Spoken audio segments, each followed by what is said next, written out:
Welcome to this explainer. Today, we're unpacking a massive, glaring contradiction right at the heart of India's booming economy and figuring out what it actually means for the future. We're looking at a fascinating situation where a nation is experiencing unprecedented economic expansion, yet simultaneously wrestling with a structural challenge so critical it could literally define the country's trajectory for decades to come. Despite record GDP expansion, world-leading digital public infrastructure, and just massive startup investments pouring in, there's one single question dominating the lives of millions of young Indians. Where are the jobs? It's a question that cuts right through all the optimism of those high growth rates. Because when you look closely at the data, you realize something pretty alarming. Economic growth and job creation are no longer moving perfectly in tandem. So we really need to untangle this growth paradox. Economists call this declining employment elasticity. Basically, the era where a rising GDP automatically meant widespread job creation, that's over. Today, thanks to technology, automation, and capital-intensive industries, an economy can grow its financial output significantly without needing a proportionally larger workforce. This is a fundamental structural shift happening in the global economy, and India is standing squarely at the crossroads of this new reality. So, here is our agenda for today. 1. The growth paradox. 2. The 2035 ticking clock. 3. India's new skills economy. 4. Engines of job creation. And 5. A roadmap for 2035. Starting with Section 1, the 2035 ticking clock, dividend or crisis. Let's start with the ticking timer on India's absolute greatest competitive advantage, its youth. Now, we hear about India's demographic dividend all the time, right? But demographics alone never guarantee prosperity. They just give you a window of opportunity. By 2035, over 238 million young people in India are going to reach working age. To put that into perspective, that is roughly the entire population of Brazil, all entering the workforce. Here's the catch, though. This represents either an unprecedented economic dividend if they can be absorbed into the workforce, or an absolute social and economic crisis if they are left without opportunity. World Bank data actually paints a really stark picture here. Developing countries are facing a massive influx of youth. Between 2025 and 2035, 1.2 billion young people will hit working age across emerging markets, and India is at the absolute epicenter of this surge. If these millions aren't absorbed into the workforce, a demographic advantage flips incredibly quickly into a heavy demographic burden, stressing infrastructure, public finances, and social cohesion. So the absolutely crucial point here is understanding exactly what kind of jobs we actually need. As Nobel laureate Milton Friedman pointed out, the solution isn't just about artificially reducing unemployment numbers with any available work. Creating 10 million low-productivity, informal, basically survival jobs is fundamentally different from creating 10 million jobs that actually support innovation and economic mobility. So, what defines a productive job?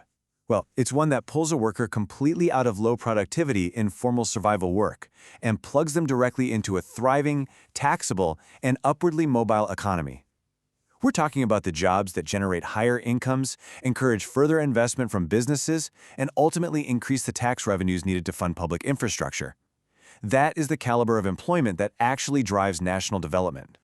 Moving on to Section 2, India's new skills economy, the alignment problem. To fill these productive jobs, we run headfirst into a major friction point. It's a deep paradox. You have high educational attainment existing right alongside persistent industry skill shortages. Honestly, producing millions of university graduates is completely meaningless if what they're learning is totally disconnected from what modern industries actually demand. India is producing more engineering and STEM graduates than ever before, yet employers constantly report they are struggling to find industry-ready, employable talent. The challenge isn't just getting people educated. It's an alignment problem. And obviously, artificial intelligence complicates this landscape even further. AI is already beginning to substitute some traditional labor, while at the exact same time demanding highly adaptable skills. We are rapidly moving away from an era where a static credential, like a standard degree, was enough. We're moving to an era that absolutely demands problem-solving, systems thinking, communication, and continuous, lifelong learning. India's education system has to pivot fast to produce graduates capable of navigating these continuous technological revolutions. Section 3. Engines of job creation, manufacturing, and MSMEs.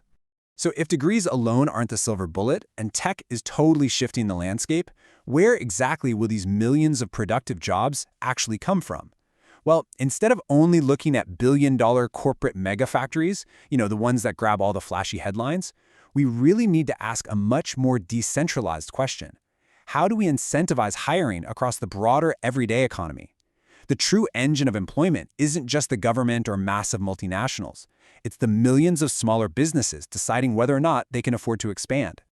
Here is a massive reality check for you. While multinationals get all the press, micro, small, and medium enterprises, MSMEs, collectively employ far, far more people. They manufacture the components, they provide local services, and they absorb workers who might otherwise really struggle to find jobs.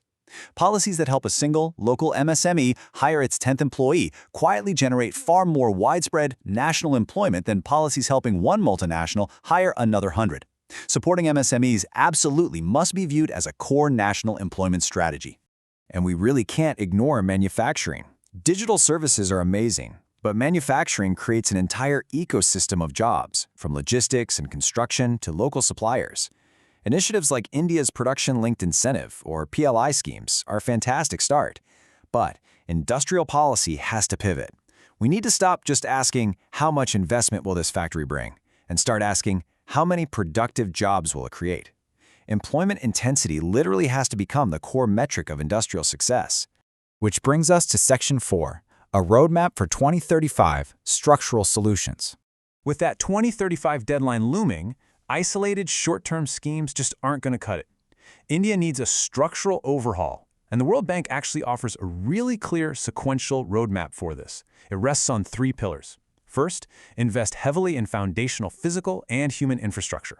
Second, foster a predictable, enabling business environment where regulations actually strengthen rather than stifle growth. And third, mobilize private capital. Countries that consistently generate productive employment, they always strengthen these 3 pillars together. Let's look a little closer at that first pillar. Foundational infrastructure isn't just about pouring concrete for new highways or airports. It's about building an entire economic geography. It means deliberately connecting education centers, industrial parks, finance hubs, and trade routes so that businesses have the actual physical and digital ecosystem they need to thrive, expand, and crucially, hire. To make this a reality, policymakers must execute a unified action plan. This means actively integrating university research with private commercialization. It means vastly expanding earn-while-you-learn apprenticeships so young people get real, practical experience before they even enter the workforce. And crucially, it requires slashing the regulatory and compliance costs for those MSMEs we talked about, giving them the breathing room they actually need to innovate and hire. The clock is relentlessly ticking toward 2035. India has the youth, it has the digital infrastructure, and the potential is undeniable. But its defining economic legacy will depend entirely on how it answers this question today. Will this massive generation find the productive employment needed to power global growth, or will they remain an underutilized demographic burden? Thank you for joining me on this explainer, and I'll leave you to think on that.